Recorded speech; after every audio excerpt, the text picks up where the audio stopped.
certainly the last 10 years or the last 15 years since I've been in the country, I've seen a huge amount of change, especially in the last five since COVID happened. We see a huge spike in e-commerce in general, but particularly with wine, which have been lagging behind other categories. So this huge spike when people were stuck at home, they suddenly realized, some of them didn't realize you could buy wine online and have it shipped to your door. So we earned a lot of new customers during that first year or two of COVID. And then since then, it's been a kind of a return to kind of the new normal, which is not really normal anymore, and all the other challenges that represents with a kind of a declining market for alcoholic beverage in general. So coming to terms with all those kind of things, it's been a kind of a wild ride to see all these changes, kind of consistent growth, and then a sudden spike, and then a kind of a reset. And it challenges us all to kind of think in new ways and be innovative and to serve the customer better than ever. From the art of Grandi Langhe, real conversations captured on site. Presented with the media partnership of the Italian Wine Podcast. Welcome back. My name's Stevie Kim, and this is once again the Grandi Langhe Marathon coming to you live here for the second year in a row. And right now, here with me, Master of Wine, Tim Marson. Is that correct? Tim Marson is my name, yes. Yeah. So, you know, he was a recent guest. He was interviewed. He did a pod with Giuliana Colangelo. But I must say, I have some beef with you about that because your audio was absolutely horrific. So I wish, I mean, there was... I blame the technology. Yeah, it was terribly interesting. I'm going to have to ask him some of the same questions, I think, because it was very interesting. And what is your role exactly? So my official title is Category Director for Italian wines. I also do French wines and spirits. So I'm essentially a buyer for wine.com. Wine.com, Yeah. This small fact, right? So tell us a little bit about wine.com for those who are less familiar, if you can believe it. So wine.com is the US's leading pure play online wine retailer. So we operate out of 6 warehouses across the country, serving customers in 42 states. Out of a possible 50, of course. What happened to those 8 states? They won't let us in, sadly. Okay. The Byzantine rules, as you're well aware, prevent us from shipping wine to customers in those states. But we think we access about 95% of the US population of wine drinkers. So can you give me, like, contextualize in terms of like numbers, like how many SKUs and how much of that is Italian? So we have about 15,000 wines from all around the world on the site. We also have some spirits as well. In terms of numbers, Italy is probably about 50 to 20% of that in terms of numbers of wines and amount of sales across the board. And how much of that is Piemonte? I mean, you're here, so I think it's quite important, right? It's about a third of that is Piemonte in terms of sales. Oh. Obviously, most of that is all on the value, the revenue end. Not in volume, Not in obviously. volume, of course. So obviously, a lot of the volume is driven by Pinot Grigio, by Prosecco, and to a lesser extent, Tuscany, which is kind of by far the biggest region for us. So what are kind of the trends that you see, the recent trends for Piemonte wines, for wine.com specifically? In terms of sales, I mean, we've always been strong in Barolo, but most of the revenue is driven by the high-scoring wines, which tend to be the true wines from Barolo and Barbaresco. But we have such a wide assortment of wines, so we have all the interesting things like Bella Verga and Timarasso, as well as the big name DOCGs. So, I mean, this might be a very banal question, but how does a wine get to be sold on wine.com? What is the process? Is there a specific protocol that the producers need to be aware of?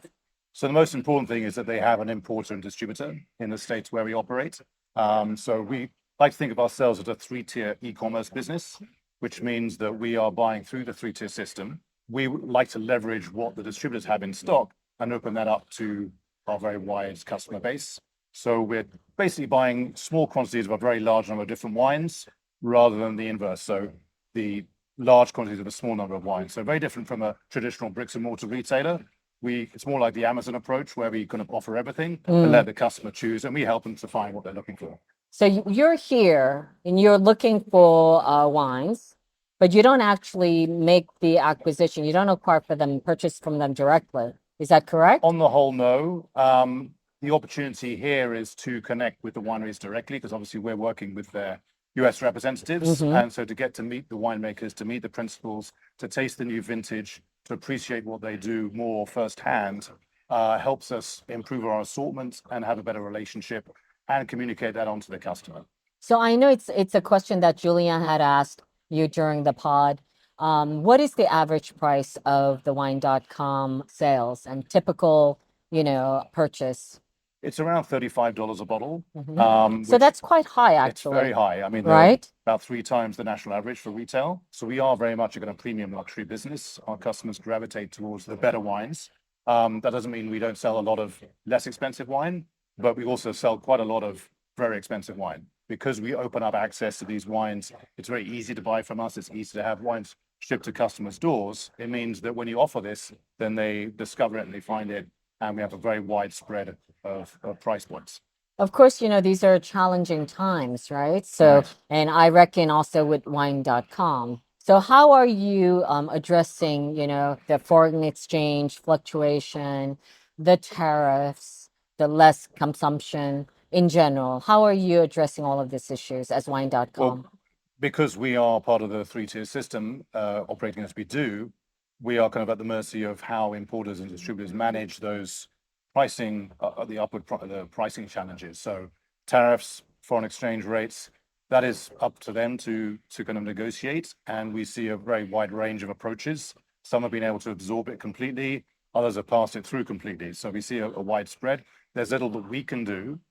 Our job is to kind of present the best value we can to our customers. And so we aim to be very competitive across the board, not just with the kind of the everyday wines, but with fine wines as well. And so the opportunity is to not only kind of present value, but also to present content and material and information so customers can make informed decisions so that they can feel the best value from purchase to glass. So how long have you been working for wine.com?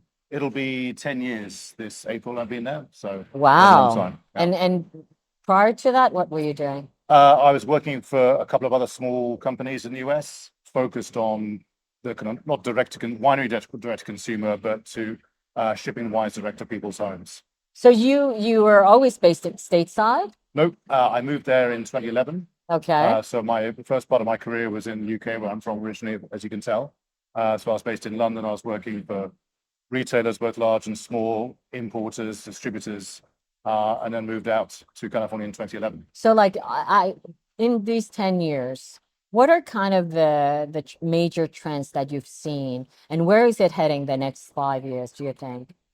Well, I'm not a great crystal ball gazer. You're but, not Nostradamus. You're a certainly master of not. wine. Come on, you're kind of I wish I could see close. the future. I mean, but we live in unprecedented times at all levels, and so trying to predict the future is a fool's game. But certainly, the last 10 years or the last 15 years since I've been in the country, I've seen a huge amount of change, especially in the last 5 since COVID happened. We see a huge spike in e-commerce in general, but particularly with wine, which have been lagging behind other categories.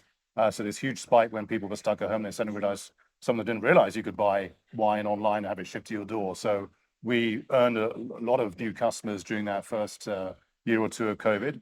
And then since then, it's been a kind of a return to kind of the new normal, which is not really normal anymore. And all the other challenges that represents with a kind of a declining market for alcoholic beverage in general. So coming to terms with all those kind of things, it's been a kind of a wild ride to see all these changes, kind of consistent growth, and then a sudden spike, and then a kind of a reset. And it challenges us all to kind of think in new ways and be innovative and to serve the customer better than ever. So, how many wines do you taste during the year? Not as many as you'd think. I mean, as I said, we sell 15,000. We offer 15,000 wines on the site. I'm responsible for about 6,500 of those. If I tasted all of those every year, I would not have any time for any work, and I'd have a very expensive dental bill. But yeah, and liver. Exactly. So it's certainly in probably the low thousands, certainly in the high hundreds. I taste it, and obviously an event like this, I'm tasting like 100 wines a day, but I also judge at competitions when you're tasting that number a day. So it racks up pretty quickly. So is there something like you've discovered here, say like, wow, I never had tasted this wine and I would love to have this in my portfolio? I mean, there are always discoveries at an event like this, that whether it's new producers, some varieties. I tasted an appellation I never heard of earlier today. So Which one? now I'm going to it's between Barolo and Langhe with Arnese and Nebbiolo.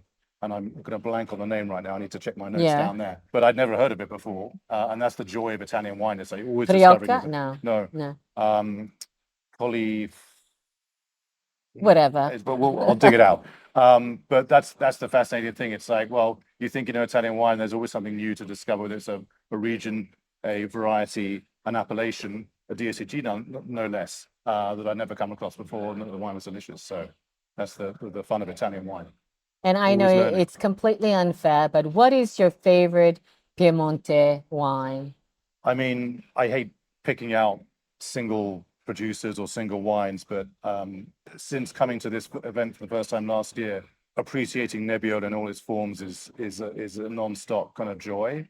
And even in a challenging vintage like 2022, the fact that I've tasted so many great wines from that vintage today, against the odds, just shows you that, especially in the Langhe Hills, what it can produce is otherworldly. And the fact that it can't be replicated beyond Piemonte to anywhere near the same level of complexity and finesse is a testament to this triumphant marriage of variety and place.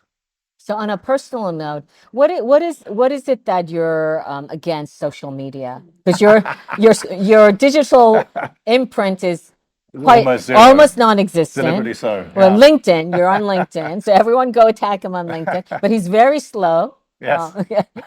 Even at that. Right. So what is the rationale behind it's not a being... personal choice. I'm a very private person, so I like to keep my life private, and I like to keep my social life and my professional life quite distinct, which is why I have LinkedIn, but I don't like to have that crossover with my personal life. But also as a professional buyer, it pays to be kind of reserved and keep yourself to yourself. Distant, because you have a lot of people coming to you, and of course, if you're too out there with your stuff, then it makes your life very difficult. So it's part and parcel of being a buyer. You have to kind of hold your cards close to your chest, and that follows through to my zero social media footprint. Well, thank you for joining us today. Great that was Tim Marson, Master of Wine, the category director of Italian and French and spirits, for wine.com. And no, he's unavailable in social media. The only way you can find him is through LinkedIn. That's what I had done originally. So thank you very much, and hope to see you next year. Likewise. Ok, alla prossima. Progetto finanziato con lo sviluppo rurale Piemonte 2023-2027. Intervento SRG10, promozione dei prodotti di qualità. Regione.piemonte.it, sviluppo rurale. Si invita al consumo responsabile delle bevande alcoliche.